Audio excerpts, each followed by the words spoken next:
My husband looked me in the eyes, held my trembling hands, and told me he was dying.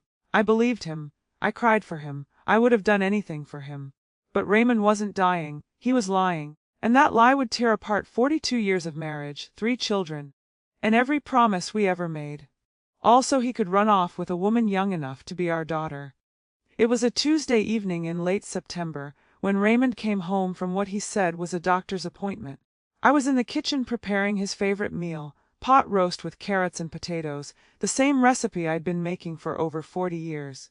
The house smelled of home, of comfort, of all those ordinary moments that make up a life together.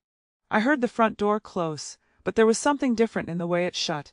Not the usual confident click, but a hesitant, heavy sound. When Raymond walked into the kitchen, I knew immediately that something was wrong.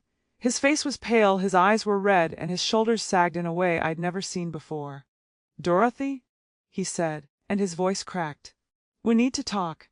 My heart dropped into my stomach. In 42 years of marriage, those 4 words had never meant anything good.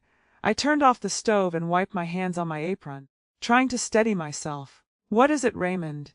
What did the doctor say?" He pulled out a chair at our kitchen table, the same table where we'd celebrated birthdays, helped our children with homework, and shared thousands of meals. He sat down heavily and put his face in his hands. "It's cancer, Dorothy, pancreatic cancer. Stage 4. The room started spinning. I grabbed the counter to keep myself upright.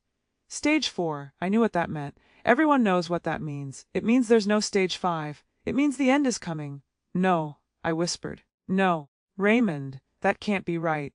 You've been healthy. You just had a checkup last year. How can this be?"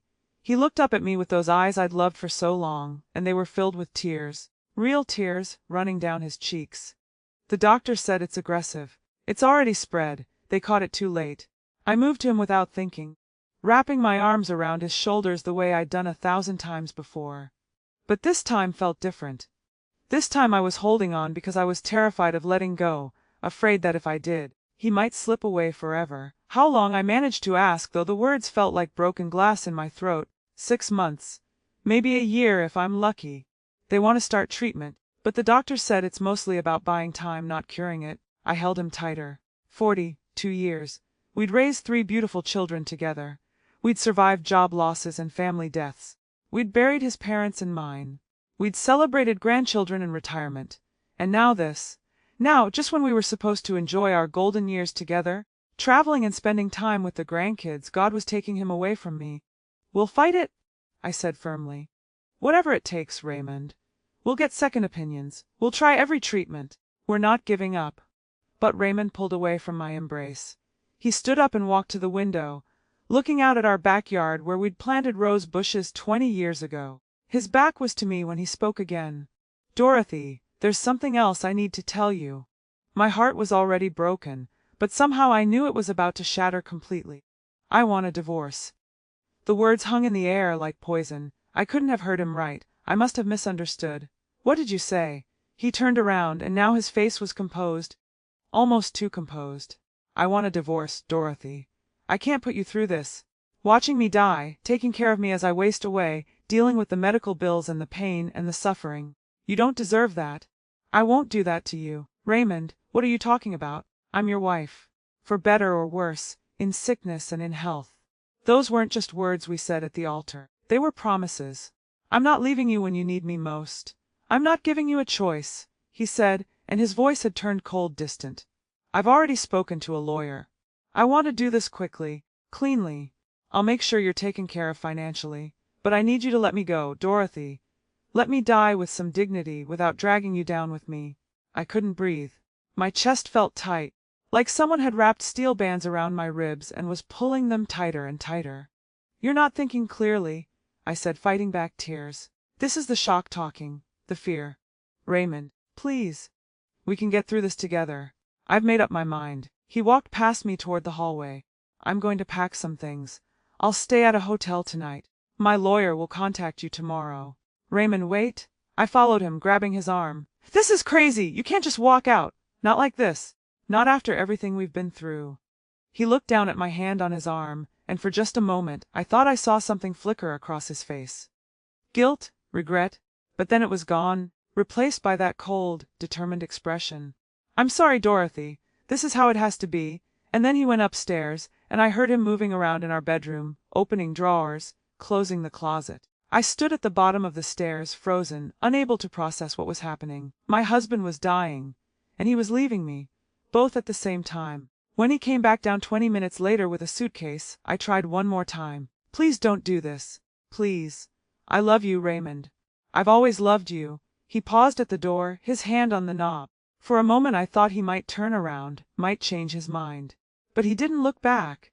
I know you do, Dorothy. That's why I have to go. And then he was gone. The door closed behind him with that same heavy, final sound, and I was alone in the house that had been filled with our life together.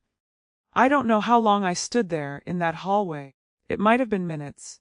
It might have been hours. Eventually I made my way to the couch in the living room and sat down in the darkness. The pot roast was still sitting on the stove, cold now. Forgotten. My mind was racing but going nowhere. Raymond had cancer. Raymond wanted a divorce. Raymond was leaving me to die alone. None of it made sense. How could the man I'd spent my entire adult life with suddenly want to push me away? How could he think I wouldn't want to be there for him in his final months? I called my sister Grace that night, sobbing so hard I could barely speak. She came over immediately, held me while I cried, and tried to make sense of the senseless. Maybe he really does think he's protecting you, Grace said gently, stroking my hair like she used to when we were children. Men can be stupid that way. They think they're being noble when really they're just being stubborn. But how can he make this choice for me? I asked. How can he decide that I don't get to be his wife when he needs me most? Grace didn't have an answer for that. Nobody did. The next morning, I called our children. Marcus, our oldest, was a lawyer in Chicago. He was furious when I told him what his father had done. That doesn't make any sense, Mom. Why would he push you away? This sounds wrong. Lisa, our middle child, cried with me on the phone. She'd always been close to her father, and the news of his cancer devastated her. Maybe Dad's just scared, she said. Maybe once he starts treatment and realizes how much he needs family, he'll change his mind. And David, our youngest, who lived just across town, came over immediately. He found me still in my nightgown at noon, sitting at the kitchen table with cold coffee and tear-stained tissues scattered around me. Mom, this is insane, David said, pacing the kitchen. Dade can't just decide he wants a divorce because he's sick. That's not how marriage works. That's not how love works. But Raymond's lawyer did contact me the next day. The divorce papers arrived a week later. He was offering me a fair split of assets, the lawyer said. He wanted to make this as painless as possible for everyone involved. Painless. As if having your husband of 42 years walk out on you while dying of cancer could ever be painless. I signed the papers 3 weeks later. I don't know why I did it. Maybe I was in shock. Maybe I thought that if this was really what Raymond wanted, if he really thought he was protecting me, then I owed him that much.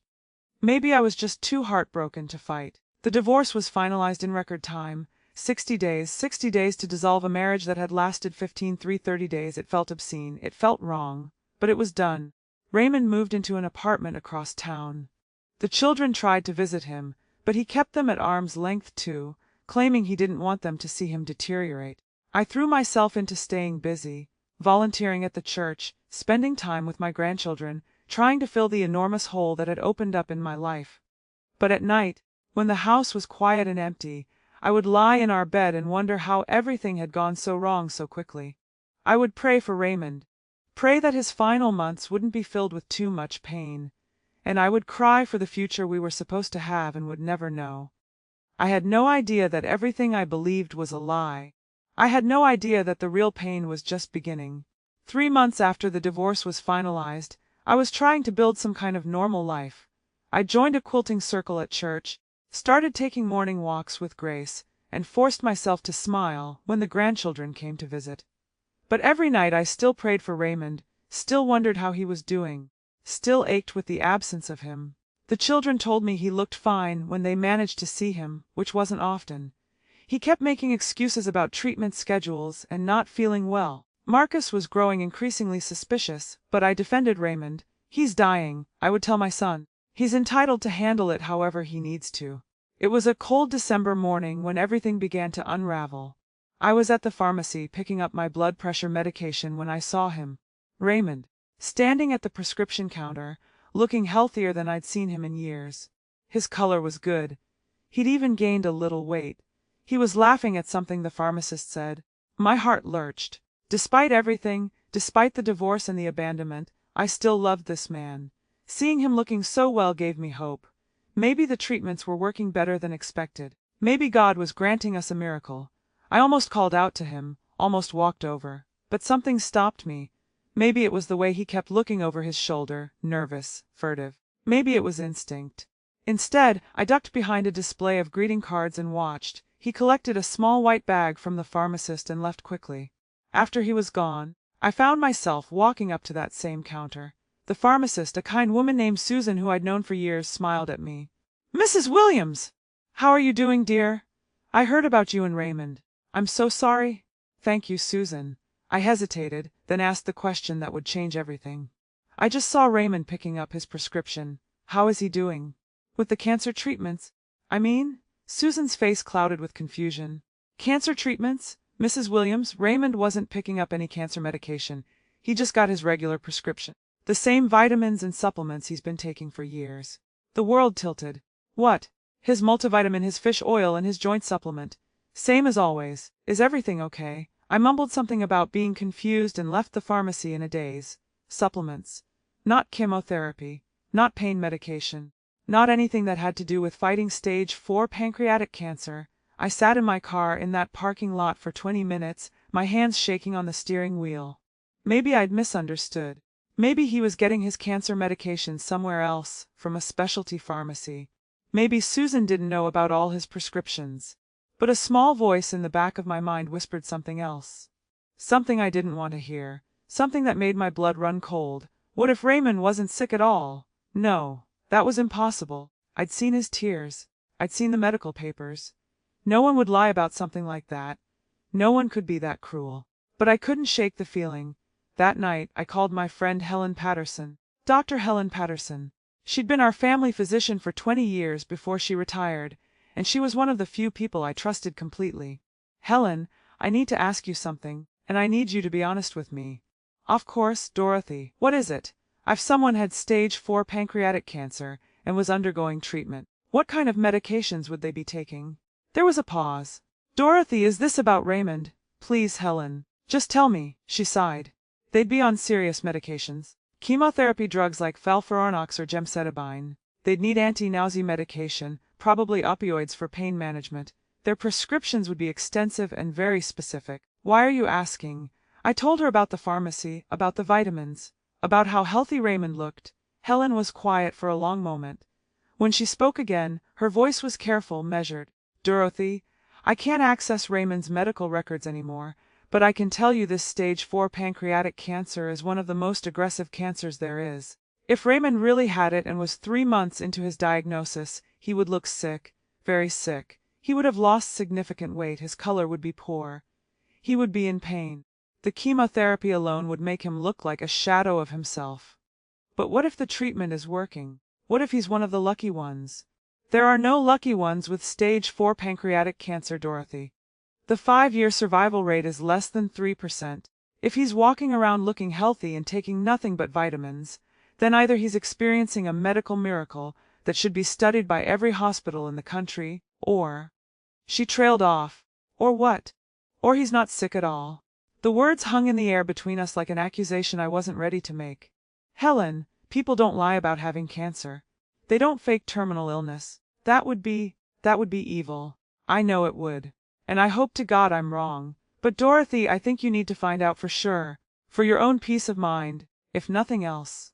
After I hung up with Helen, I sat in my living room staring at the walls. The walls that had held our life together. The walls that had witnessed our children growing up, our arguments and reconciliations, our dreams and disappointments. Could those walls have also witnessed the planning of an elaborate lie? I thought about calling Marcus, but it was late. Instead, I spent the night lying awake, my mind going in circles. By the time the sun came up, I'd made a decision. I needed proof. I needed to know the truth, whatever it was. The next morning, I called Marcus at his office in Chicago. "Honey, I need your help with something. Something important." "What is it, Mom?" I took a deep breath. "I need you to help me find out if your father really has cancer." There was a long silence on the other end of the line. "Mom, what are you saying?" I'm saying something doesn't add up, and I need to know the truth. Can you help me?" Marcus didn't hesitate. "I'll be there tomorrow." True to his word, Marcus arrived the next afternoon. He'd taken time off from his firm, telling his partners it was a family emergency. As we sat at my kitchen table, I told him everything: the pharmacy encounter, my conversation with Helen, all the small details that had been nagging at me. Marcus listened with his lawyer face on, the one he used in courtrooms. When I finished, he pulled out a legal pad and started making notes. "Okay, here's what we're going to do. First, we need to get copies of Dad's medical records. You're no longer his wife, so you don't have automatic access, but I can file a request as his son, especially since he told us he was terminally ill. Second, we need to verify which doctors he's supposedly seeing. Third, we need to check his insurance claims. If he's getting cancer treatment, there will be a paper trail. Marcus, what if we're wrong? What if he really is sick and we're invading his privacy for nothing?" My son reached across the table and took my hand. "Mom, if Dad really is sick, then we'll apologize and back off. But if he's not," his jaw clenched, "if he's not, then he's committed fraud. He lied to get you to agree to a divorce. And that's not just morally reprehensible. It might actually be illegal." Over the next 2 weeks, Marcus worked his legal magic. He filed requests, made phone calls, and pulled strings I didn't even know existed. And slowly, piece by piece, the truth began to emerge. The medical records request came back first. Raymond had authorized his children to access his health information when he first announced his diagnosis, probably to make the lie more convincing. What Marcus found made his face go white. "Mom, you need to sit down." "I'm already sitting." "Then hold on to something." He pushed a stack of papers across the table to me. "Dad doesn't have cancer. He never did. These are his complete medical records from the past year. There's no cancer diagnosis, no oncologist appointments, no treatment plan, nothing." My hands were shaking as I picked up the papers. I saw checkup results, blood work, everything normal, everything healthy, a physical exam from Dr. Morrison, our old family doctor, showing Raymond in excellent health for a man his age. But I saw the diagnosis papers.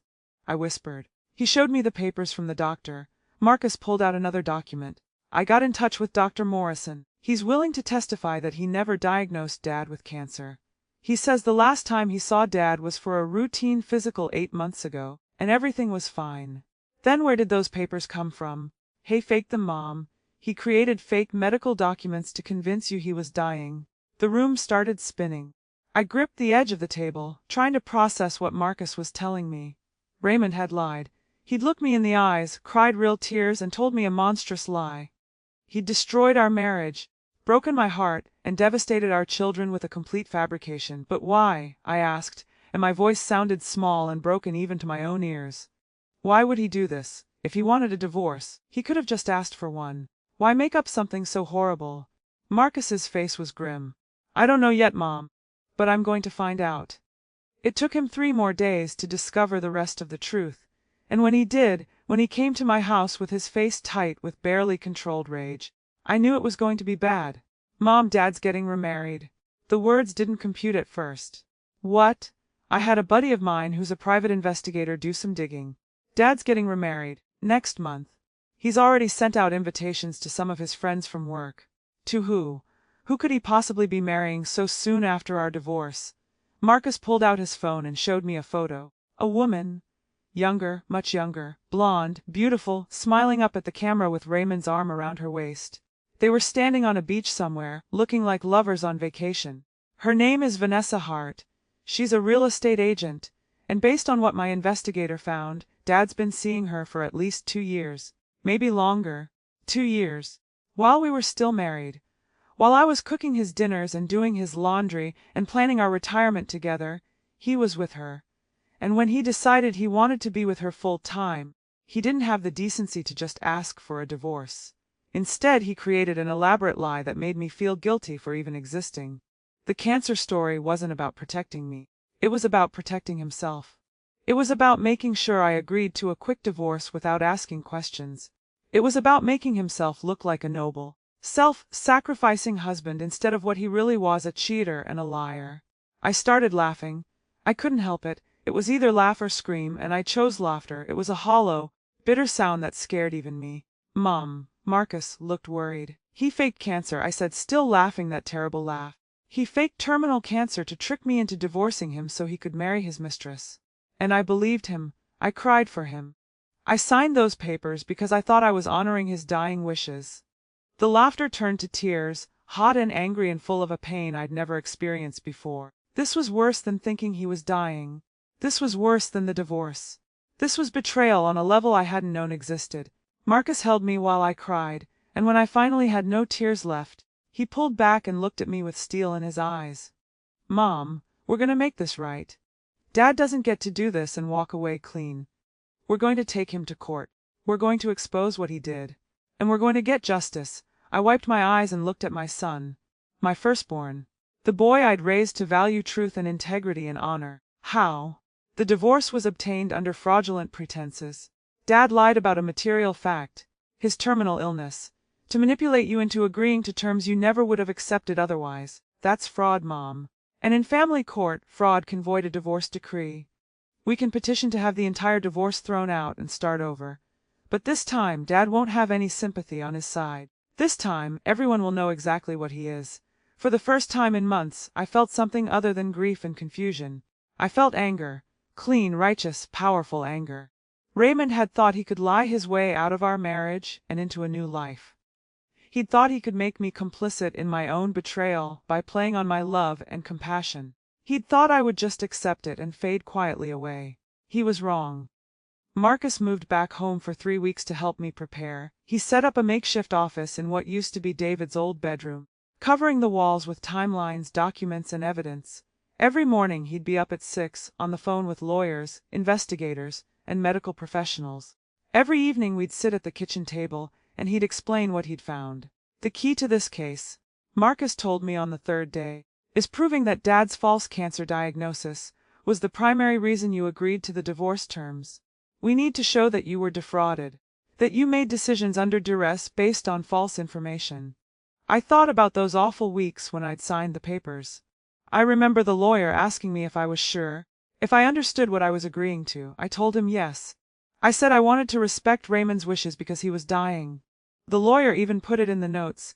Marcus smiled grimly. "That's actually perfect, Mom. That's documentation that the cancer diagnosis directly influenced your decision-making. Do you still have any of the papers Dad showed you? The fake medical documents?" I shook my head. "He took them with him when he left. Said he needed them for his medical team." "Of course he did." Marcus made a note on his legal pad. "But that's okay. We have Dr. Morrison's sworn statement that he never provided any cancer diagnosis. We have the pharmacy records showing Dad was only taking vitamins. We have his insurance company's records showing 0 claims for oncology services, chemotherapy, or cancer-related treatments." Over the next few days, the evidence piled up. Marcus subpoenaed Raymond's financial records and discovered that he'd been transferring money to Vanessa for over a year before the divorce. Small amounts at first, then larger ones. Payments on her car, contributions to her rent, expensive dinners and weekend trips. "He was supporting her while you were still married," Marcus said, showing me the bank statements. "Every dollar he gave her was marital property. He was stealing from your joint assets to fund his affair." Helen Patterson provided a detailed affidavit explaining the medical realities of stage 4 pancreatic cancer and why Raymond's appearance and prescription records were completely inconsistent with such a diagnosis. She listed every symptom Raymond should have had but didn't. She documented every medication he should have been taking but wasn't. Lisa and David both agreed to testify about their father's behavior during the separation. How he'd kept them at a distance. How he'd refused to let them accompany him to doctor's appointments. How he'd always had excuses for why they couldn't visit. All the red flags we'd ignored because we trusted him. But the most damaging piece of evidence came from Marcus's private investigator. His name was Tony Russo, a former police detective who specialized in domestic investigations. What Tony found made even Marcus's jaw drop. "Mrs. Williams, I need to show you something," Tony said one afternoon, setting up his laptop on my kitchen table. "I've been surveilling your ex-husband for the past week. This was taken 4 days ago." He turned the screen toward me. It was a video taken from across a parking lot. Raymond was getting out of his car at what looked like a jewelry store. But he wasn't alone. Vanessa was with him, holding his hand, laughing at something he'd said. They walked into the store together. "I waited outside for 45 minutes," Tony continued. "When they came out, She was wearing a new engagement ring, a big one, 3 carats easy. I checked with the jeweler later, told him I was considering a similar purchase. That ring cost $48,000. I felt sick. 48,000, bought with a cashier's check, Tony said. Drawn from an account your ex-husband opened 2 months before he told you about his cancer diagnosis. He'd been moving money there slowly, in amounts small enough that you wouldn't notice from your joint account. Marcus was staring at his laptop, doing calculations. That's embezzlement. He was hiding marital assets in preparation for the divorce. Mom, this gets better and better, or worse and worse depending on how you look at it. But Tony wasn't finished. There's more. I followed them after the jewelry store. They went to a wedding venue. The Riverside Estate, that fancy place on the lake. They had an appointment with the event coordinator. I managed to chat up one of the staff members afterward. They've booked the venue for January 15th. Full service. 200 guests. Premium package. The wedding was less than a month away.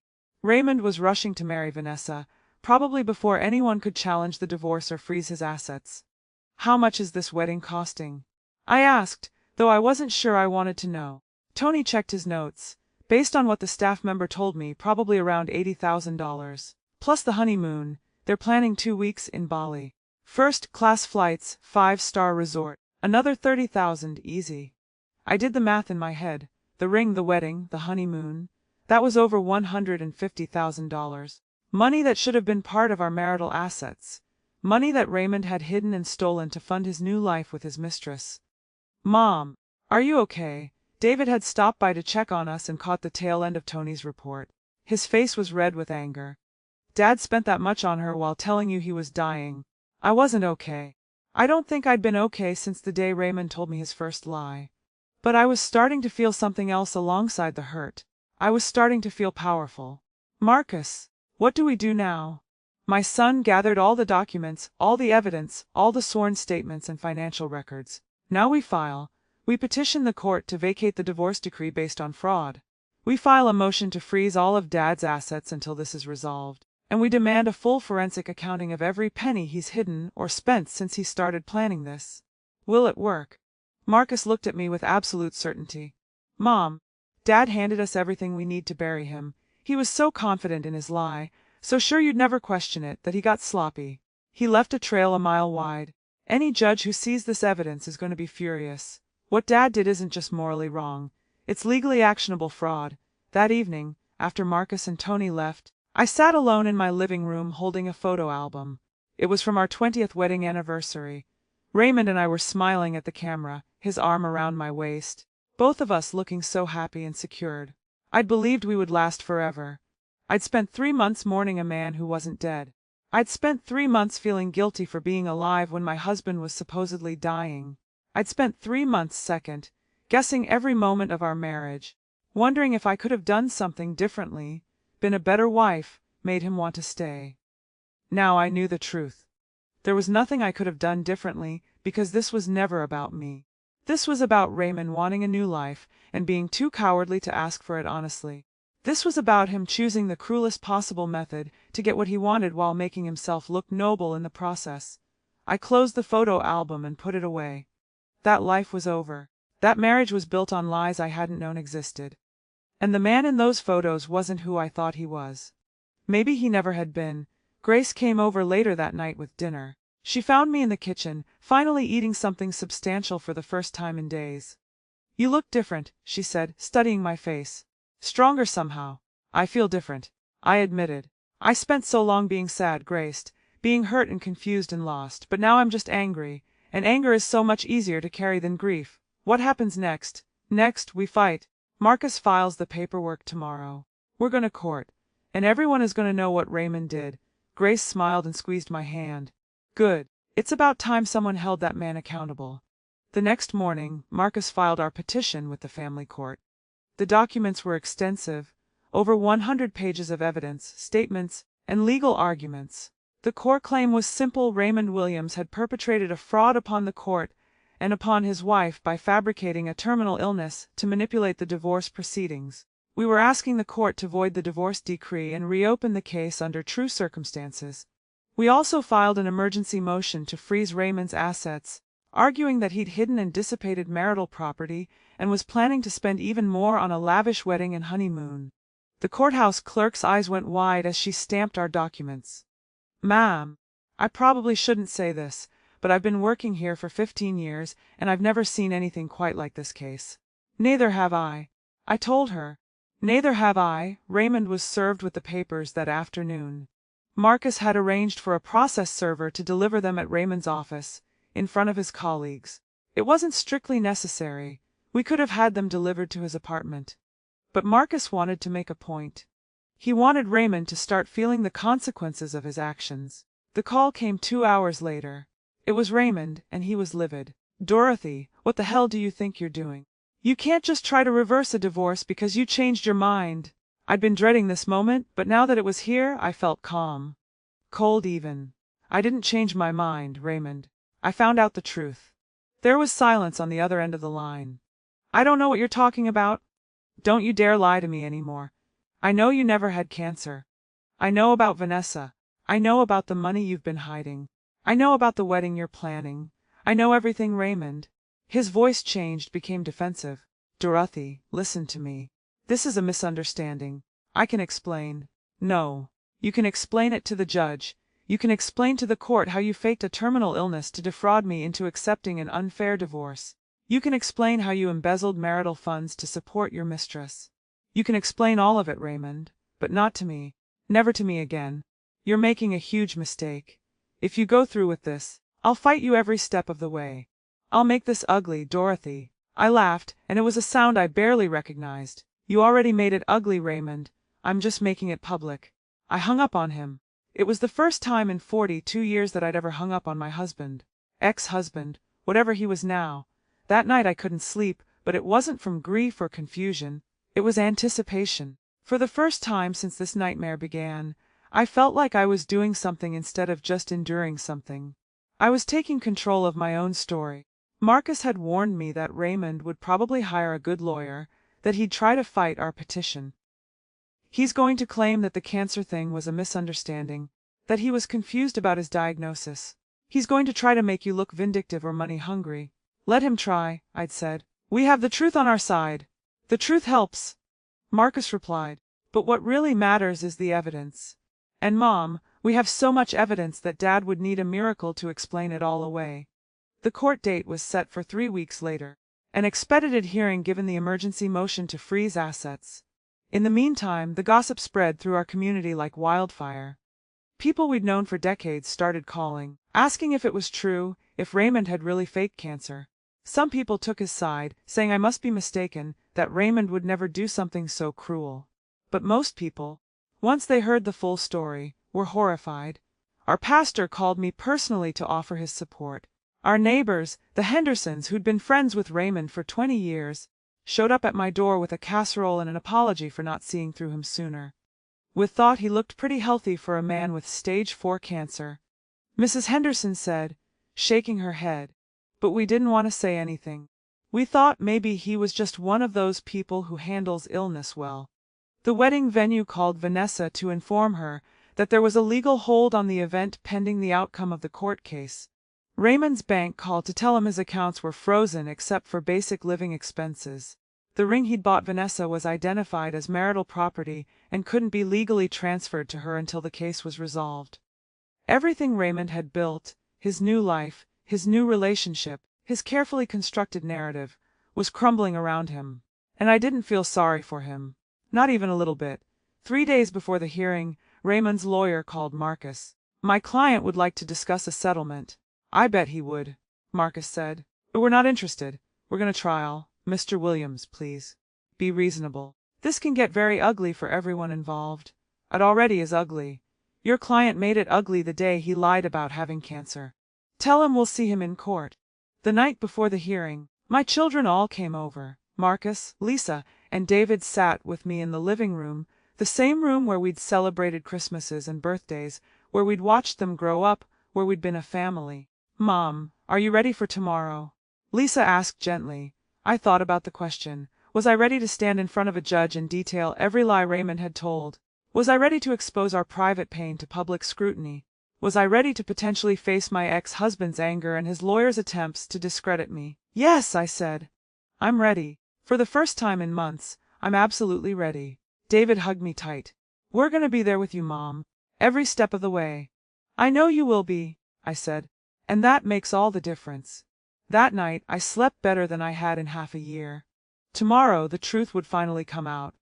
Tomorrow, Raymond would have to answer for what he'd done. Tomorrow, justice would begin. The courthouse was cold that January morning. Marcus drove me there, and Grace sat in the back seat holding my hand. Lisa and David followed in their own car. We arrived 30 minutes early, but the hallway outside the courtroom was already crowded with people. Some were there for other cases, but many were familiar faces from our community who'd heard about what was happening and wanted to show their support. Raymond was already there with his lawyer, a sharp-dressed man named Gerald Hutchins who had a reputation for getting difficult clients out of difficult situations. They stood apart from everyone else, Raymond looking uncomfortable in his expensive suit, avoiding eye contact with anyone he knew. When Raymond finally looked up and saw me, something flashed across his face: guilt. Fear. I couldn't tell anymore. I didn't know this man. Maybe I never had. Vanessa was there too, sitting on a bench near Raymond, though notably not right next to him. She looked younger in person than in the photos Marcus had shown me. She wore a tight dress and heels that seemed inappropriate for a courthouse, and she kept checking her phone, clearly uncomfortable with the attention she was drawing. All rise. The Honorable Judge Patricia Martinez presiding. We filed into the courtroom, and I felt my heart hammering in my chest. Judge Martinez was a woman in her early 60s with steel, gray hair and an expression that suggested she didn't suffer fools gladly. Marcus had told me that was good for us. She's fair but firm, he'd said. And she hates fraud cases, especially ones involving vulnerable parties. Marcus stood and addressed the court. Your Honor, we're here today to petition for the vacation of a divorce decree that was obtained through fraud. My client, Dorothy Williams, was deceived by her then-husband Raymond Williams into agreeing to a divorce under false pretenses. Specifically, Mr. Williams fabricated a terminal cancer diagnosis to manipulate my client into accepting unfavorable terms. Judge Martinez looked up from the documents in front of her. Mr. Hutchins, how does your client respond to these allegations? Gerald Hutchins stood smooth and confident. Your Honor, my client denies any intentional fraud. There was a genuine misunderstanding regarding medical information that Mr. Williams received. He believed in good faith that he was seriously ill and made decisions based on that belief. This petition is simply an attempt by Mrs. Williams to relitigate a divorce she now regrets. A misunderstanding. Judge Martinez raised an eyebrow. Mr. Williams, did you or did you not tell your wife that you had stage 4 pancreatic cancer? Raymond stood awkwardly. Your Honor, I was told I had some abnormal test results, and I may have overreacted. I was scared and confused. Did you show your wife medical documents stating you had cancer? Raymond's lawyer jumped in. Your Honor, my client doesn't recall the specific details of documents from 6 months ago. He was under considerable emotional distress. Judge Martinez looked unimpressed. Mr. Williams, I'm asking you directly. Did you show your wife documents stating you had stage 4 pancreatic cancer? Raymond shifted uncomfortably. I showed her some papers, yes. But I don't remember exactly what they said. Your Honor, Marcus stood. We have testimony from Mrs. Williams, her sister Grace Thompson, and all 3 of the couple's children that Mr. Williams specifically and repeatedly stated he had stage 4 pancreatic cancer. He claimed he wanted a divorce to spare his wife from watching him die. These weren't vague statements. They were detailed, specific, and convincing enough that the entire family believed them. Judge Martinez made a note. Continue, Mr. Williams. Marcus presented the evidence methodically. First, Dr. Morrison's sworn affidavit stating he'd never diagnosed Raymond with cancer and that his last examination showed Raymond in excellent health. Then Helen Patterson's expert testimony explaining why Raymond's appearance, behavior, and prescription records were completely inconsistent with stage 4 pancreatic cancer. Your Honor, a person with this diagnosis would be visibly ill within weeks. They would be in significant pain. They would require extensive medication regimens. Mr. Williams showed none of these signs. In fact, he gained weight during the period when he claimed to be dying. The pharmacy records came next, showing nothing but vitamins and supplements. The insurance records showing 0 claims for cancer treatment, chemotherapy, or oncology appointments. Raymond's lawyer tried to object. Your Honor, The absence of treatment doesn't prove fraud. Perhaps Mr. Williams chose not to pursue treatment. Then why tell everyone he was undergoing treatment? Judge Martinez asked pointedly. Why tell his wife he was fighting the cancer if he wasn't receiving any medical care? Hutchins didn't have a good answer for that. Then came the financial evidence. Marcus presented the bank statements showing Raymond had been supporting Vanessa for over a year before the divorce. The hidden account where he'd been moving money. The $48,000 engagement ring purchased 2 months after the divorce was finalized. Your Honor, Mr. Williams wasn't dying. He was planning. He systematically moved marital assets, supported his mistress with marital funds, and fabricated a terminal illness to ensure a quick divorce before his wife could discover his affair. I watched Raymond's face as Marcus spoke. He was sweating now, his confidence crumbling. Vanessa had gone pale in her seat, realizing perhaps for the first time the full extent of what Raymond had done. Judge Martinez turned to Raymond. Mr. Williams, you're planning to remarry next week. Is that correct? Your Honor, Yes or no, Mr. Williams? Yes, Your Honor. And you're engaged to Ms. Vanessa Hart, who is present in this courtroom. Yes. How long have you been in a relationship with Miss Hart? Raymond glanced at his lawyer, who gave a slight shake of his head. But Judge Martinez was waiting, and the silence stretched out uncomfortably. 2 years, Your Honor. A murmur went through the courtroom.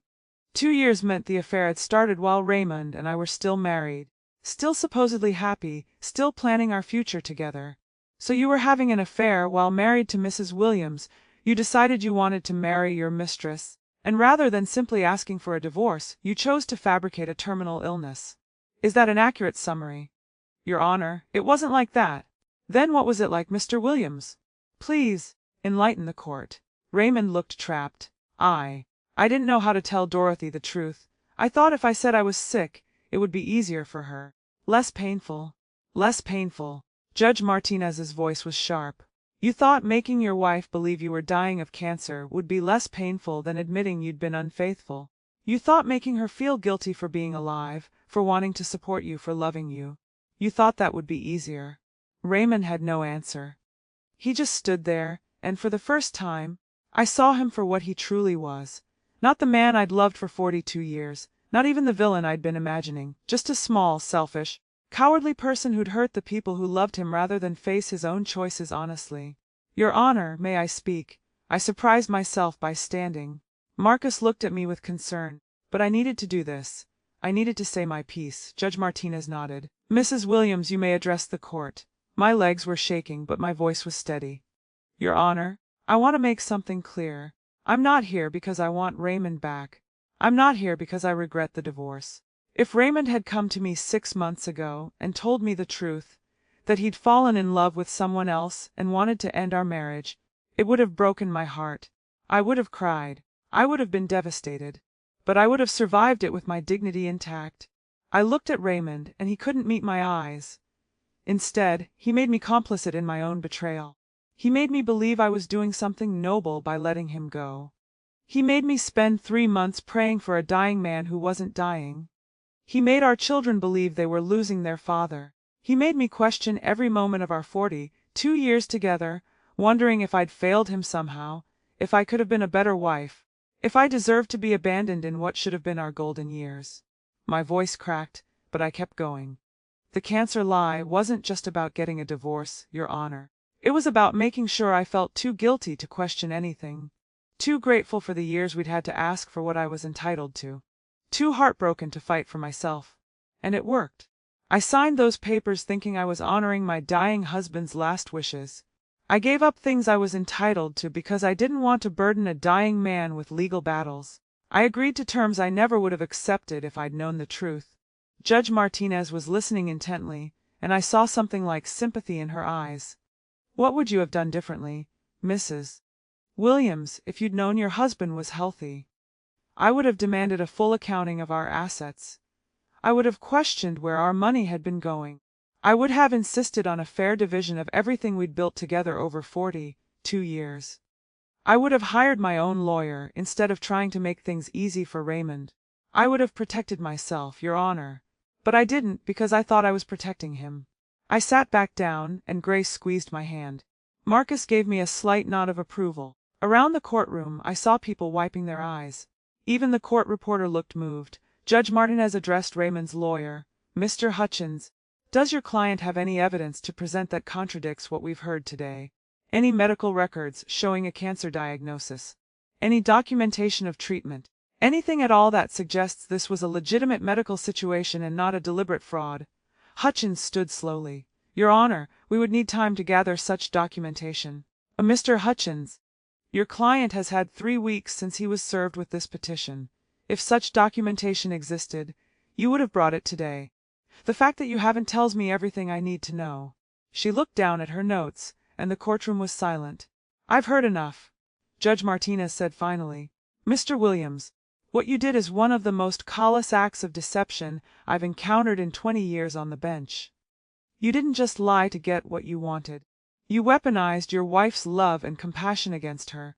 You made her feel guilty for the very qualities that made her a good partner for over 4 decades. And you did it all to avoid having an honest conversation about your own choices. Raymond's face was red, whether from shame or anger I couldn't tell. This court finds that the divorce decree dated September 30th of last year was obtained through fraud and material misrepresentation. Said decree is hereby vacated in its entirety. The parties are legally married once more pending a new divorce proceeding, which will be conducted with full disclosure and under proper circumstances. A gasp went through the courtroom. Vanessa stood up abruptly, looking stricken. Raymond's jaw dropped. Judge Martinez wasn't finished. Furthermore, I'm ordering an immediate forensic accounting of all marital assets. Every account, every investment, every asset acquired during the marriage will be examined. Mr. Williams, the freeze on your accounts will remain in place until this accounting is complete. You are prohibited from making any large purchases, transfers, or gifts. That includes wedding expenses, engagement rings, or honeymoon travel. She looked at Vanessa with something approaching pity. M's. Hart, I suggest you make other plans for January 15th. Vanessa grabbed her purse and practically ran from the courtroom. Raymond looked after her, then back at the judge, lost and confused. Ms. Williams, Judge Martinez said, her voice gentler now, I'm awarding you temporary exclusive use of the marital home. Williams will be permitted to retrieve his personal belongings under supervision but may not reside there. Mrs. Williams will also receive temporary spousal support in the amount of $8,000 per month, retroactive to the date of the fraudulent divorce, pending final asset division. Your Honor, Hutchins started to object. Save it, counselor. Your client forfeited any right to favorable treatment when he decided to fake cancer. We're adjourned. The final divorce hearing is scheduled for March 15th. I expect full financial disclosure from Mr. Williams by February 1st. And Mr. Williams, she looked directly at Raymond, I strongly suggest you cooperate fully. I can make your life significantly more difficult if you choose to continue being deceptive. The gavel came down with a sharp crack that felt like thunder. As we left the courtroom, I felt lighter than I had in months. People stopped me in the hallway to shake my hand, to tell me they were glad justice was being served. Even people I didn't know offered words of encouragement. Raymond left quickly through a side door, avoiding everyone. I caught a glimpse of him on his phone, probably calling Vanessa, probably trying to salvage what was left of his plans. Outside the courthouse, my children surrounded me in a group hug. Mom, you were amazing in there, Lisa said, wiping tears from her eyes. When you stood up and told the judge what he put you through, I was so proud of you. David was angry and satisfied at the same time. Did you see Dad's face when the judge said the divorce was voided? He looked like he'd been slapped. Marcus was more practical. Mom, this is just the beginning. We still have to go through the full divorce process, and Dad's lawyer is going to fight tooth and nail to minimize what you're entitled to. But today was a huge victory. The judge saw right through Dad's lies, and that's going to color everything that happens from here on out. Grace hugged me tight. Dorothy, you got your dignity back today. That's worth more than any amount of money. She was right. Standing in that courtroom, telling my truth, watching Raymond forced to face the consequences of his actions, that had given me something I thought I'd lost forever. My sense of self, my strength, my certainty that I deserved better than what he'd given me. We went to dinner that night, all of us together. We toasted to justice and new beginnings. We laughed for the first time in months. And when I went home to my house now, by court order, I slept peacefully, knowing that tomorrow would be better than today, and the day after that would be better still. The hardest part was over. I'd faced my betrayer and won. Now all that was left was to rebuild my life on a foundation of truth instead of lies. The story spread through our town like wildfire. By the next morning, everyone knew what Raymond had done. The local newspaper ran a story about the case. They didn't use our names, but in a town of 30,000 people, anonymity was impossible. Local man fakes cancer to obtain divorce, read the headline. People texted me screenshots all day.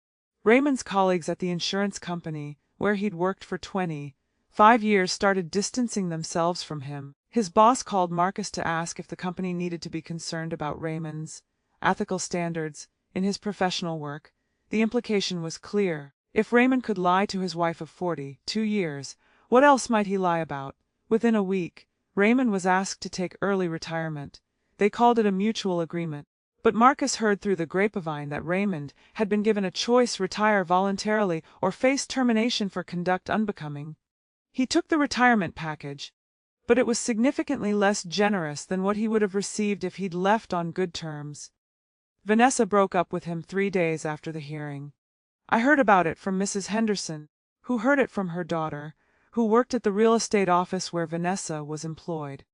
Apparently Vanessa had walked into the office crying, returned the engagement ring to Raymond via messenger, and told everyone she'd been lied to and manipulated just as much as I had. I didn't know if I believed that last part. Vanessa had been with Raymond for 2 years while he was still married to me. She'd accepted expensive gifts bought with marital money. She'd planned a lavish wedding knowing he was newly divorced. But I supposed it was possible she hadn't known about the cancer lie. Maybe Raymond had told her I'd agreed to the divorce willingly. Maybe she'd believed him when he said our marriage had been over for years. Or maybe she just didn't want to be associated with a man who'd become a social pariah overnight.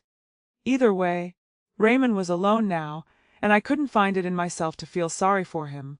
The forensic accounting Marcus had requested revealed even more than we'd expected. Raymond hadn't just been supporting Vanessa and hiding money for the wedding. He'd taken out a second mortgage on our house without telling me, using the money to pay off Vanessa's car loan and credit cards.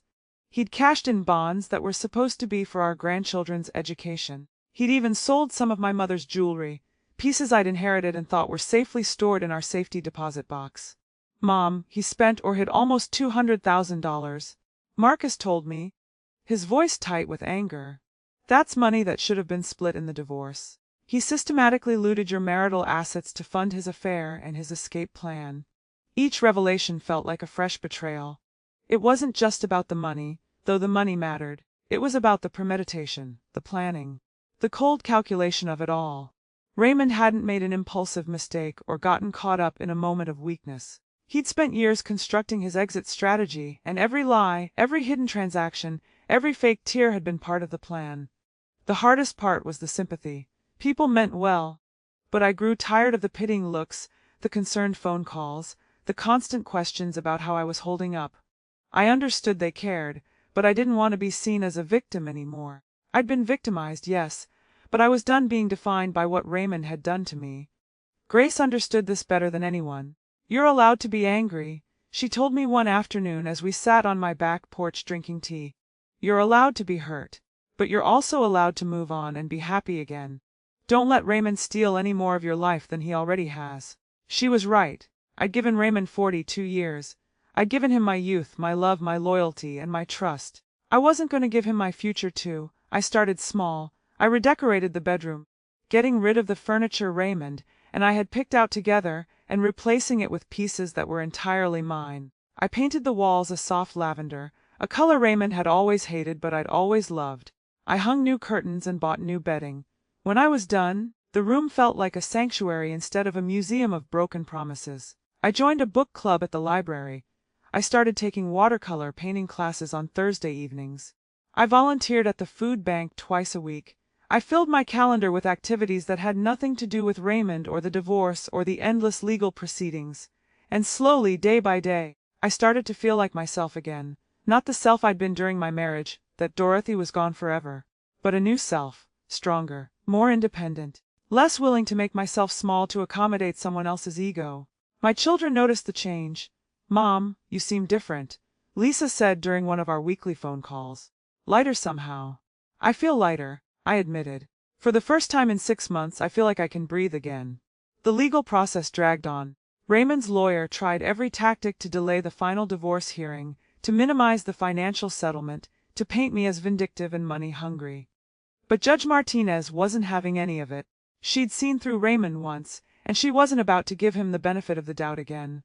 In mid-February, we reached a settlement. Raymond agreed to give me 70% of all marital assets, including the house, most of the retirement accounts, and full restitution for everything he'd hidden or spent on Vanessa.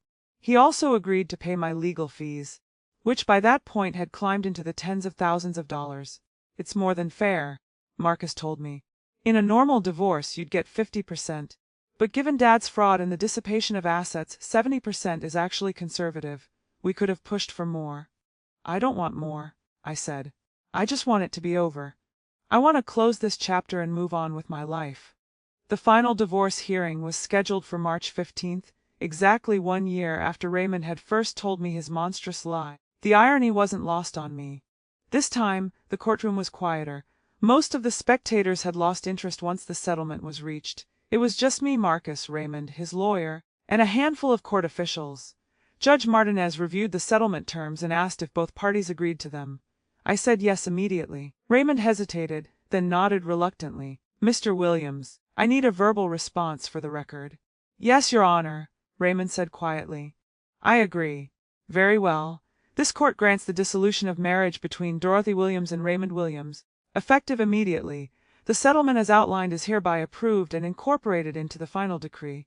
Mr. Williams, you have 30 days to transfer all assets as specified. Mrs. Williams, the house is yours free and clear. We're adjourned. The gavel came down. Just like that, after 42 years of marriage and 6 months of legal battle, it was over. I was officially divorced, officially single.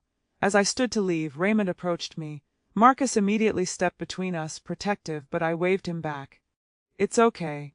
Raymond looked terrible. He'd aged 10 years in 6 months. His face was drawn, his eyes tired. He'd lost weight, ironically now looking more like a cancer patient than he ever had during his fake diagnosis. Dorothy. He trailed off, searching for words. I'm sorry. I know that doesn't mean anything now, but I need you to know that I'm sorry. I looked at this man I'd spent most of my life with, and I felt nothing. Not anger, not sadness, not even satisfaction at his downfall. Just nothing. He was a stranger to me now. You're right, I said calmly. It doesn't mean anything. But I appreciate you saying it anyway. Goodbye, Raymond. I walked away without looking back. Marcus caught up with me in the hallway. Are you okay, Mom? I'm better than okay, I said, and I meant it. I'm free. We celebrated that night, not the end of my marriage, but the beginning of my new life. My children took me to dinner at my favorite restaurant. We laughed and told stories and made plans for the future. For the first time in a year, the conversation wasn't dominated by Raymond or lawyers or court dates. We just enjoyed being together. Later that week, I got a letter from Helen Patterson. She'd heard about the final divorce and wanted to check on me. At the end of the letter, she wrote something that stuck with me. Dorothy, you've been given a rare gift. Not the gift of Raymond's betrayal, obviously, but the gift of clarity. You now know exactly who you are when you're not defining yourself in relation to someone else. Don't waste it. She was right. I'd spent 42 years as Raymond's wife, and before that I'd been my parents' daughter. I'd been a mother, a teacher, a friend, a neighbor, but I'd rarely just been Dorothy. Just myself for myself, answerable to no one but me. I decided to embrace that. I started saying yes to things I'd always been curious about but never pursued. I took a pottery class and discovered I was terrible at it, but I enjoyed it anyway. I started hiking with a group of women from church, pushing myself to climb trails I never would have attempted before. I even went on a weekend trip to Chicago by myself, visiting museums and eating at restaurants Raymond would have hated. The house felt different now. It wasn't haunted by Raymond's presence or filled with memories of what we'd lost. It was simply my home. I rearranged furniture. I finally got the cat I'd always wanted but Raymond had been allergic to, a orange tabby I named Ginger who followed me from room to room like a small, furry shadow. My grandchildren started coming over more often. Without Raymond there to enforce his strict rules about noise and mess, the house became filled with laughter and chaos, and the beautiful disorder of children at play. I baked cookies with them. We painted pictures. We watched movies and ate popcorn for dinner. I was rediscovering the joy of living without constantly worrying about someone else's approval. In May, I got a call from Raymond's brother, Paul, who lived in Arizona. He and I had always gotten along well, and he'd been horrified when he heard what Raymond had done. "Dorothy, I don't expect you to forgive him," Paul said. "What Raymond did was unforgivable. But I wanted you to know that he's struggling. He lost his job, his fiancée, most of his friends. He's living in a small apartment and working part-time at a hardware store. His kids barely speak to him. I think the reality of what he's lost has finally hit him." I listened, but I didn't feel the rush of sympathy Paul might have been hoping for. "I'm sorry he's struggling, Paul. But those are the consequences of his choices. I spent 6 months believing he was dying, 6 months feeling guilty for being alive while he supposedly suffered. He doesn't get my sympathy now." "I understand," Paul said quietly. "I just thought you should know. Take care of yourself, Dorothy. You deserve happiness." "Thank you, Paul. I intend to find it." And I did find it, in small moments and quiet victories. In the morning sunlight streaming through my kitchen window. In the purr of my cat curled up beside me.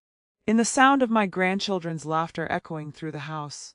In the satisfaction of making my own decisions without consulting anyone else. I found it in the book club discussions where I could express my own opinions without worrying if they matched Raymond's. In the watercolor painting class where I created art that no one but me had to like. In the hiking trails where I pushed my body and proved to myself that I was stronger than I'd ever given myself credit for. One evening in late June, I was sitting on my back porch watching the sunset when Grace came over with a bottle of wine. We sat together in comfortable silence for a while, just enjoying the warm summer air and the colors painting the sky. "You look happy," Grace said finally. "I am happy," I realized with some surprise. "For the first time in a long time, I'm genuinely happy." "Good. That's all I wanted for you, to see you reclaim your joy. You know what's strange," I said, swirling the wine in my glass. "I thought the hardest part would be living without Raymond. We were together for so long, I couldn't imagine life without him. But now that I'm actually living it, I realize how much of myself I'd given up to make room for his wants and needs and opinions. I don't miss him, Grace. I miss the idea of him, the partnership I thought we had. But the actual man, I don't miss him at all." Grace smiled and raised her glass. "To new beginnings and second chances." "To new beginnings?" I echoed, and we clinked our glasses together as the sun set on another beautiful day of my new life. I'd survived the betrayal, I'd fought for justice, I'd reclaimed my dignity and my future. And now, finally, I was learning what it meant to truly live for myself. Not despite what Raymond had done, but in some strange way because of it. His betrayal had broken me, yes, but in breaking, I'd discovered how strong I really was. And that strength, I was learning, was worth more than any marriage built on lies. Summer turned to fall, and with it came a sense of renewal I hadn't expected. The leaves changed colors, brilliant reds and golds that seemed to mirror my own transformation. I was approaching my first full year of being single after 4 decades of marriage, and instead of dreading it, I was embracing it. In September, I did something I'd been contemplating for months. I enrolled in a community college course on creative writing. I'd always loved to write, journals, letters, little stories I'd never shown anyone. But Raymond had dismissed it as a waste of time. "Who's going to read your stories, Dorothy?" he'd say with a condescending chuckle. So I'd stopped sharing that part of myself with him, stopped pursuing it altogether. Now, sitting in a classroom with people of all ages, listening to a professor talk about the power of storytelling, I felt like I was reclaiming another piece of myself that I'd locked away. Our first assignment was to write about a significant life event. Most of my classmates wrote about graduations, weddings, or the birth of their children. I wrote about betrayal, about lies and manipulation, and the moment I discovered the truth, I didn't use names, but the story was unmistakably mine. When I read it aloud in class, the room was silent. Then a woman in the back row started clapping, and soon everyone joined in. After class, several people came up to me with tears in their eyes, thanking me for my honesty, telling me their own stories of betrayal and survival. "You put into words what so many of us have felt," said a younger woman named Jennifer. "That feeling of being made complicit in your own betrayal. I felt that way when my ex gaslit me for years. Your story made me feel less alone." That's when I realized something important. My pain had purpose. My story, as difficult as it had been to live through, might help others who were going through similar experiences. The thought gave me a sense of meaning I hadn't anticipated. I started writing more. Essays about trust and betrayal, about rebuilding after devastation, about finding yourself after decades of defining yourself through someone else. My professor encouraged me to submit some pieces to magazines and online publications. To my surprise, several were accepted. The first time I saw my name in print, Dorothy Williams, not Mrs. Raymond Williams, just me, I cried. They were good tears, tears of pride and accomplishment. I sent copies to my children, who were thrilled for me. "Mom, this is incredible," Marcus said when he called. "You're published! You're an actual published writer! It's just a small online magazine." I demurred, but I couldn't stop smiling. "It doesn't matter. You did something you've always wanted to do. You're building a life that's entirely yours. I'm so proud of you." In October, I attended my first widow and divorcee support group at the church. I'd been avoiding it, not wanting to be lumped in with people I saw as victims. But my pastor, Reverend Thompson, had gently suggested it might help, so I went. I expected it to be depressing, a room full of sad women rehashing their pain. Instead, I found a group of resilient, funny, vibrant women who had survived their own losses and were rebuilding their lives with grace and determination. There was Margaret, who'd lost her husband of 50 years to a heart attack and was now traveling the world on her own. There was Susan, whose husband had left her for a younger woman, and who had responded by getting her real estate license and building a successful career at 60. There was Paula, who'd survived an abusive marriage and was now a volunteer counselor for domestic violence survivors. These women weren't victims. They were survivors, warriors. And sitting among them, I realized I was one too. We met every Tuesday evening, and those meetings became a highlight of my week.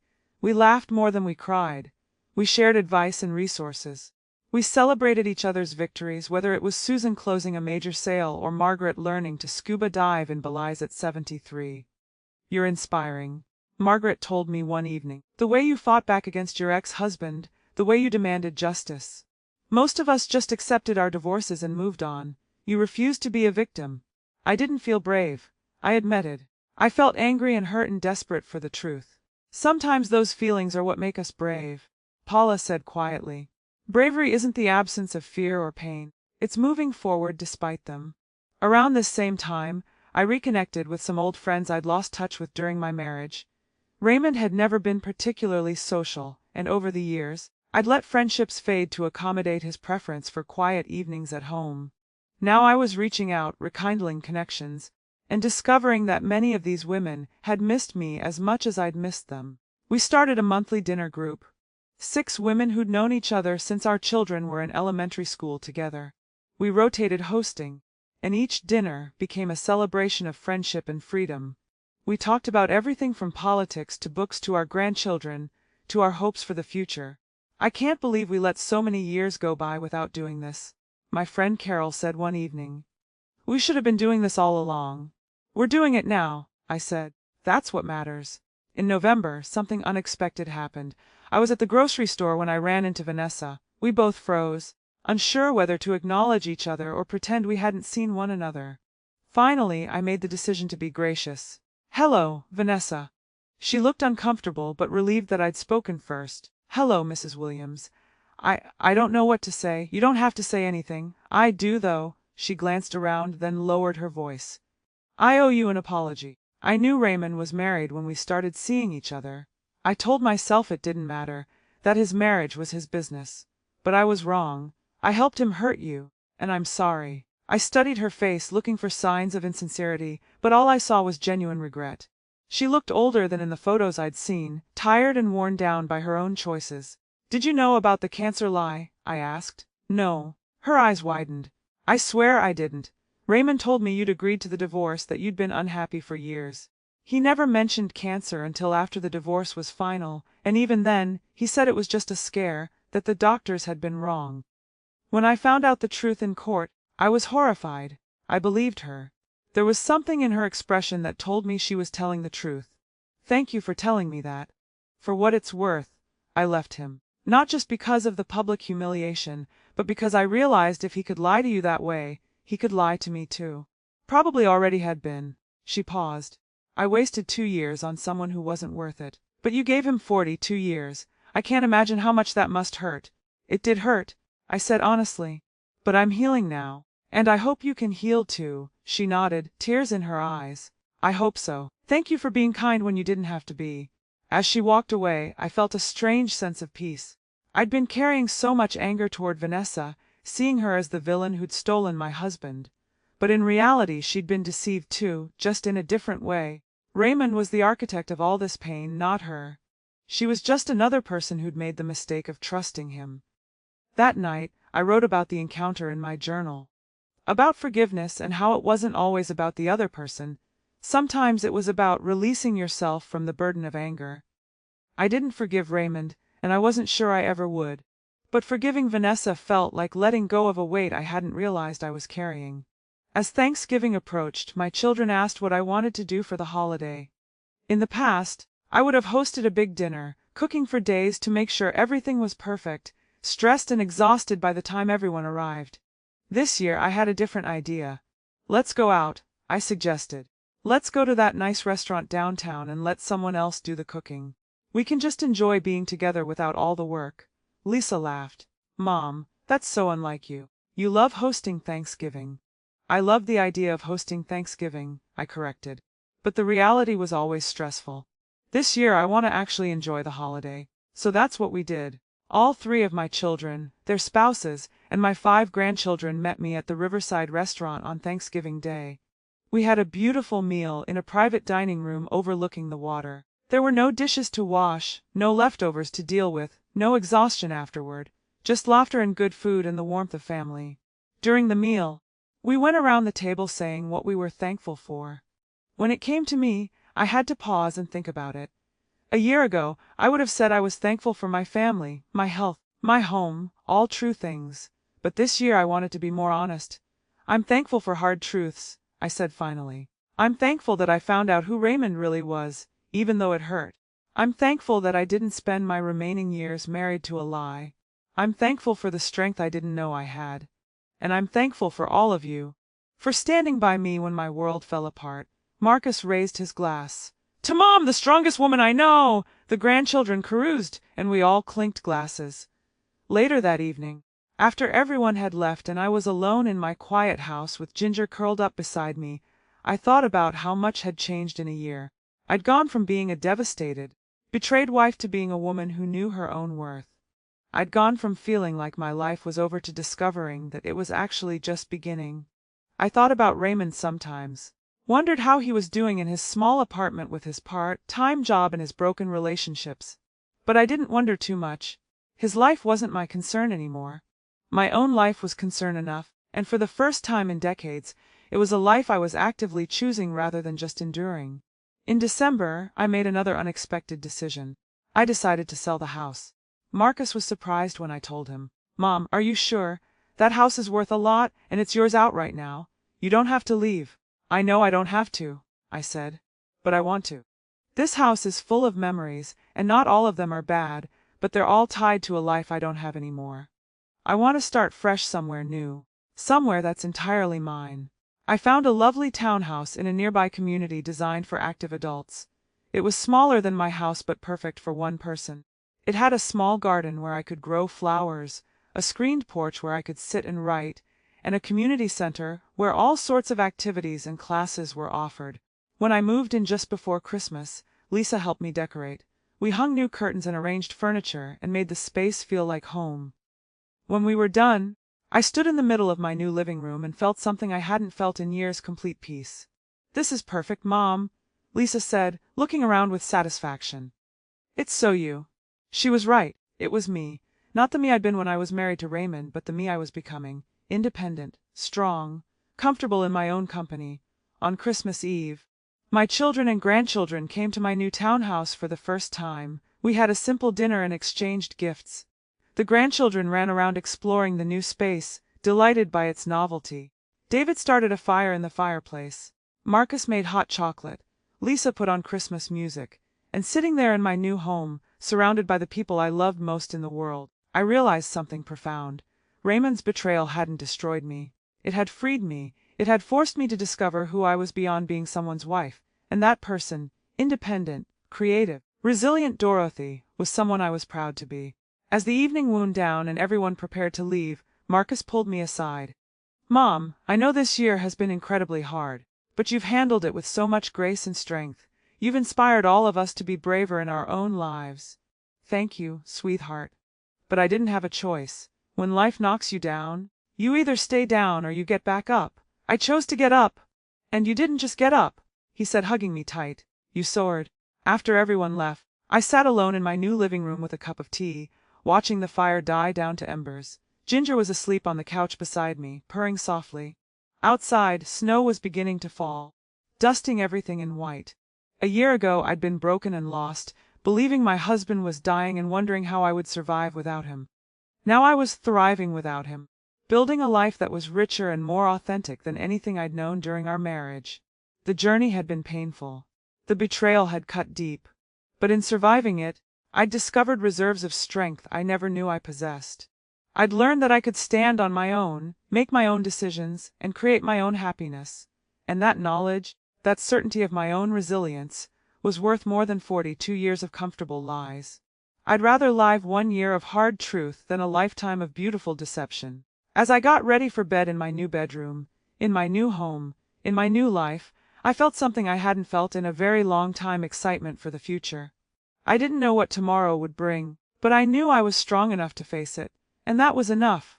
Spring arrived with a burst of color and possibility. It had been 18 months since Raymond had walked out of our house with his suitcase full of lies, and I barely recognized the woman I'd been back then. That Dorothy had been lost and heartbroken, unable to imagine a future without the man she'd built her life around. This Dorothy, the one tending her garden and planning a trip to Italy with her friend Margaret, knew exactly who she was. I'd been writing consistently, and my essays about surviving betrayal and rebuilding after divorce had gained a following. A small publishing house contacted me in February, asking if I'd be interested in turning my essays into a book. A book about my story, about Raymond's deception, about the journey from devastation to empowerment. I said yes without hesitation. Writing the book was harder than I'd expected. It meant reliving every painful moment, every lie, every betrayal. But it also meant documenting my survival, my strength, my transformation. And in doing that, I found a kind of healing I hadn't known was possible. I titled it, "The Cancer Lie: How I Survived My Husband's Ultimate Betrayal." My editor suggested softening the title, making it less confrontational, but I refused. The truth deserved to be stated plainly. Raymond had lied about cancer to manipulate me into a divorce so he could marry his mistress. That wasn't a story that needed softening. The book was scheduled for publication in September, just over 2 years after Raymond had first told me his lie. My children were excited for me, though Marcus had some concerns about the legal implications. "Mom, are you sure you want to put this all out there? Dad could try to sue for defamation or invasion of privacy." "Let him try," I said calmly. "Everything in that book is documented truth.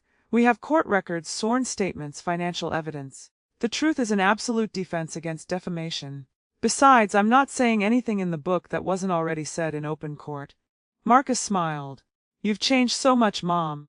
A year and a half ago, you would have worried about what Dad thought, about whether you were being too harsh or making him look bad.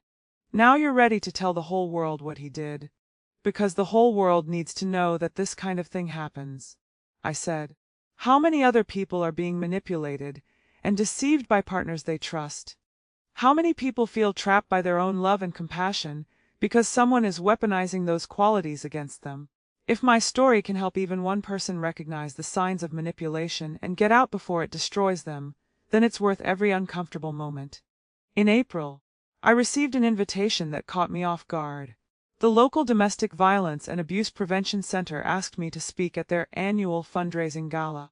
They'd heard about my story and thought I could help raise awareness about emotional manipulation and financial abuse in long-term relationships. Many people think abuse is only physical. The director, a woman named Patricia Chen, told me over coffee. But emotional manipulation, gaslighting, financial control, these are forms of abuse too. Your story illustrates that perfectly. You were abused by someone who never laid a hand on you. I'd never thought of it that way before. Abuse seemed like such a strong word for what Raymond had done. But as Patricia explained the patterns of emotional abuse, the lying, the manipulation, the financial control, the isolation from friends, the making me doubt my own reality, I realized she was right.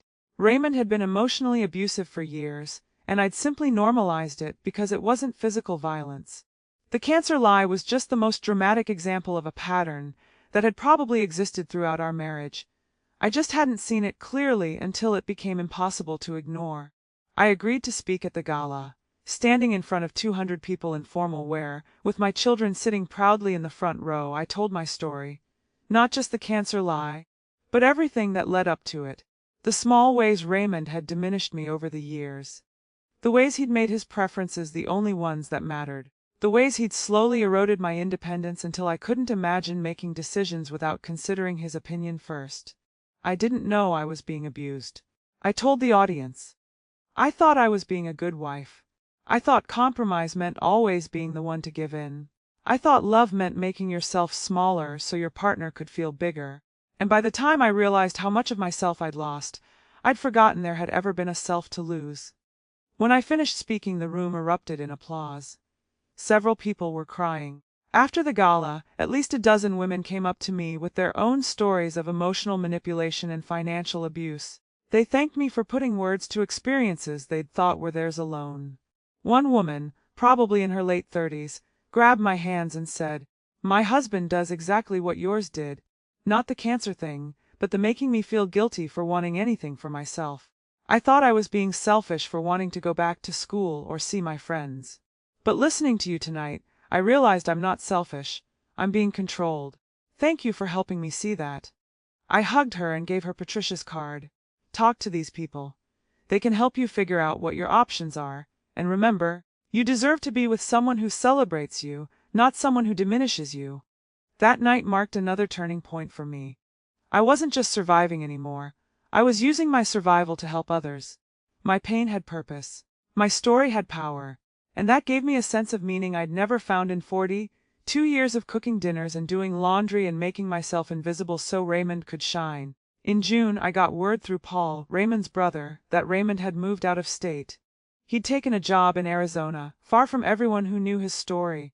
Paul said Raymond was struggling with depression and regret that he'd finally realized what he'd thrown away. "He asked me to tell you he's sorry," Paul said during our phone call. "I know it doesn't change anything, but I think he means it this time. Thank you for telling me, Paul. I hope Raymond finds some peace." And I meant it, not because I forgave him or wanted him back in my life in any way, but because carrying around that much guilt and regret seemed like its own kind of prison. I'd escaped my prison. Maybe Raymond deserved the chance to escape his too. But his apology didn't change anything for me. I'd already moved on. His regret was his problem, not mine. In July, something wonderful happened. I met someone. His name was Thomas, and he was a widower who'd lost his wife to actual cancer 3 years earlier. We met at the community center in my townhouse complex. He was teaching a woodworking class that I'd signed up for on a whim. We started talking after class one evening, and what began as a casual conversation about grain patterns and sanding techniques turned into a 2-hour discussion about life and loss and learning to live again after grief. He asked if he could take me to dinner sometime, and I surprised myself by saying yes. We took things slowly. I wasn't ready to jump into another relationship, and Thomas understood that. He'd been through his own journey of grief and healing, and he respected my need for independence and space. We had dinner once a week. We went to movies and art galleries. We talked for hours about books and politics and our grandchildren. What struck me most about Thomas was how different he was from Raymond. He listened when I talked. He asked about my writing and actually read my essays. He celebrated my successes instead of feeling threatened by them. He never made me feel like I needed to be smaller to make room for his ego. "I like who I am when I'm with you," I told him one evening as we walked through the park near my townhouse. "That's good," he said with a smile, "because I like who I am when I'm with you too. That's how it should be. Two people who are already whole, choosing to share their lives instead of trying to complete each other." I thought about Raymond, about how I'd spent 42 years trying to complete him, trying to fill in his gaps and smooth over his rough edges and make him into the man I thought he could be. With Thomas, I didn't feel that pressure. We were just two people who enjoyed each other's company, with no manipulation or hidden agendas or power struggles. I didn't know where the relationship would go, and I was okay with that uncertainty. For the first time in my life, I wasn't rushing towards some imagined future. I was content to live in the present and see what unfolded naturally.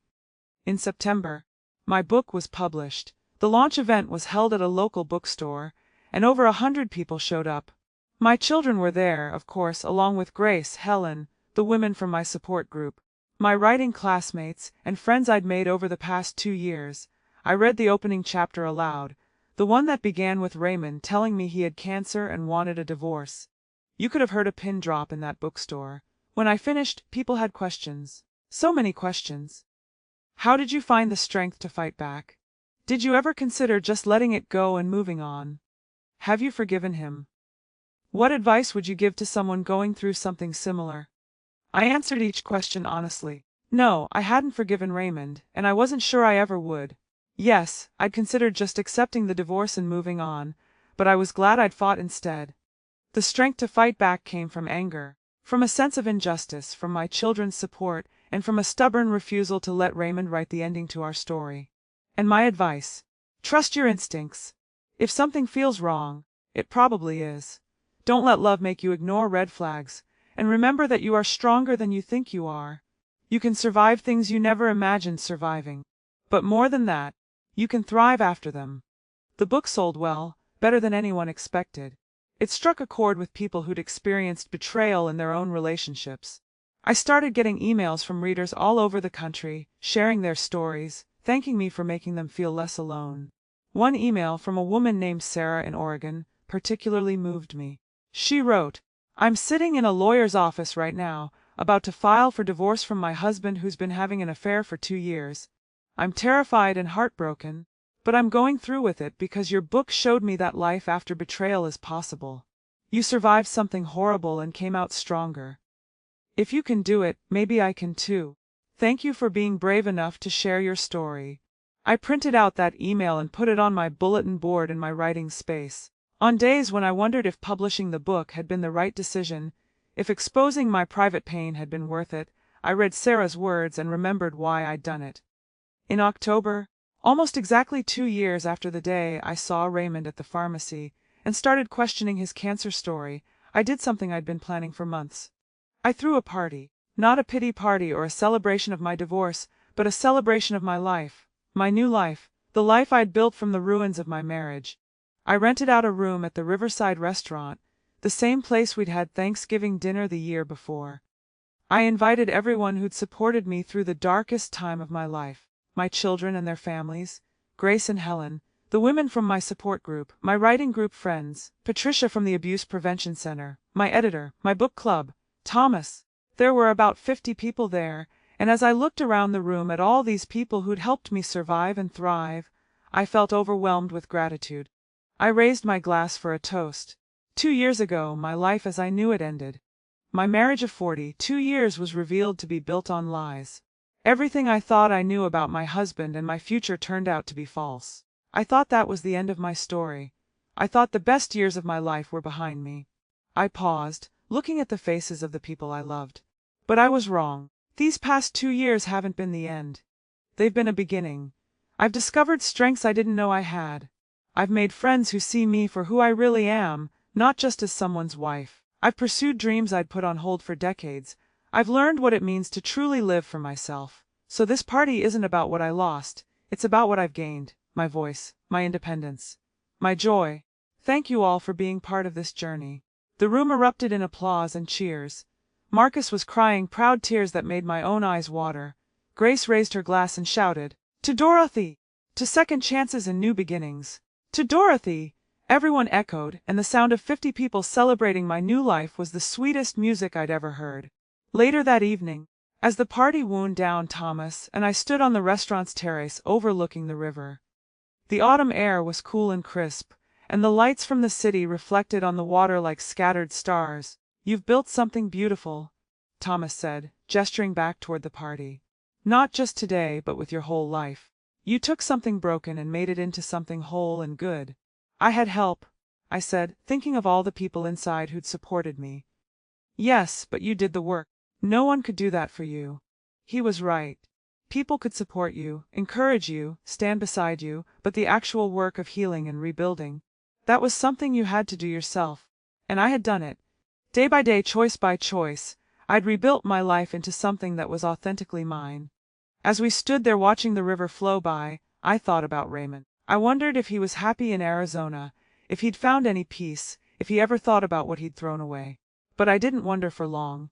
His life wasn't my concern anymore. Mine was. And my life was good, better than good. It was full of purpose and meaning and genuine joy. I had work I loved, friends who lifted me up, children who made me proud, and the freedom to make my own choices without consulting anyone else. I'd survived betrayal. I'd fought for justice. I'd reclaimed my dignity and rebuilt my life from the ground up. And in doing so, I'd discovered something precious, the unshakable knowledge that I was enough. Just me by myself, without a partner to complete me or validate me or give me purpose. I was enough. That knowledge was worth more than 2 years of comfortable lies. It was worth more than any settlement or court victory. It was worth every tear I'd cried and every sleepless night I'd endured. Because now I knew the truth about myself, not the truth Raymond had tried to make me believe, but the real truth. I was strong, I was resilient, I was worthy of love and respect and happiness, and I would never again settle for anything less. As Thomas and I walked back inside to rejoin the party, I felt a sense of peace settle over me like a warm blanket. My story wasn't over. It was just beginning a new chapter. And this time, I was the one writing it. Every word, every choice, every moment was mine to shape. Raymond had tried to write my ending, but all he'd really done was give me the courage to start a new beginning.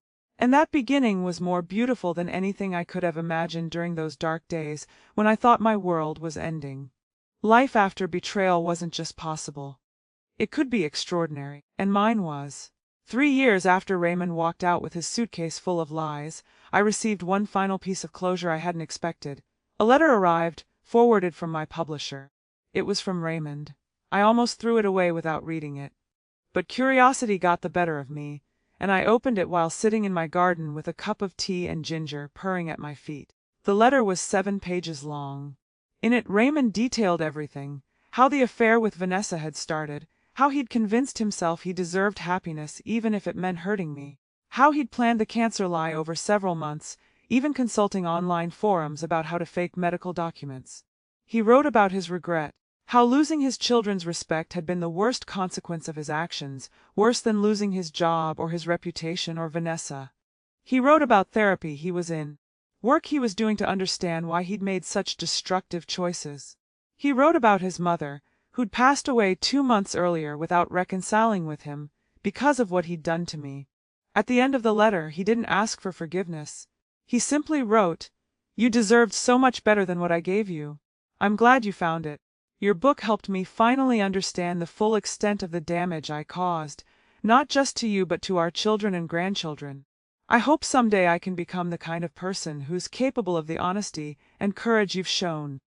Thank you for forcing me to face the truth, even though I fought it every step of the way. I hope you're happy, Dorothy. You deserve all the happiness in the world." I read the letter twice, then folded it carefully and put it in a drawer. It didn't change anything. It didn't undo the pain or erase the betrayal. But it did provide a kind of closure. Raymond finally understood what he'd done. He'd finally faced the truth.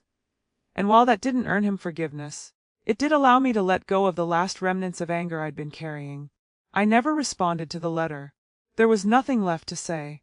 Raymond's journey was his own now, just as mine was my own. Our paths had diverged, and that was exactly how it should be. That evening, I told Thomas about the letter.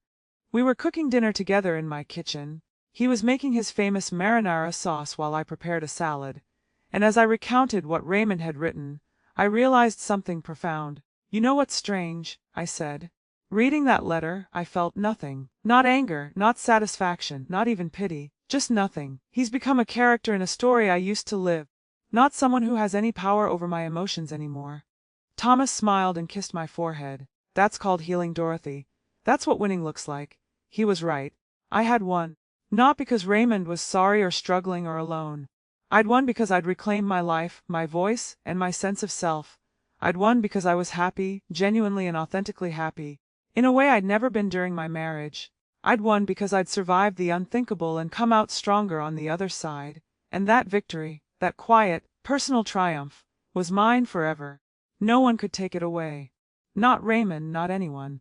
As Thomas and I sat down to dinner that night, laughing about something silly one of my grandchildren had said, I thought about the woman I'd been 3 years ago. The woman who'd believed her dying husband wanted to spare her pain. The woman who'd signed away her rights because she thought she was being noble. That woman was gone. In her place was someone stronger, wiser, and infinitely more alive. Someone who knew her worth and wouldn't settle for less. Someone who'd learned that the most important relationship you'll ever have is the one with yourself. And I liked this woman. I really, really liked her. The cancer lie had nearly destroyed me, but in surviving it, I discovered who I truly was. And that discovery was the greatest gift I'd ever received, even if it came wrapped in betrayal and tied with tears. I was Dorothy Williams. Not Raymond's ex-wife, not a victim, not a cautionary tale, just Dorothy, writer, friend, mother, grandmother, survivor, and woman who'd learned to thrive in the life she'd built from the ashes of the old one. And I was enough. More than enough. I was exactly who I was meant to be.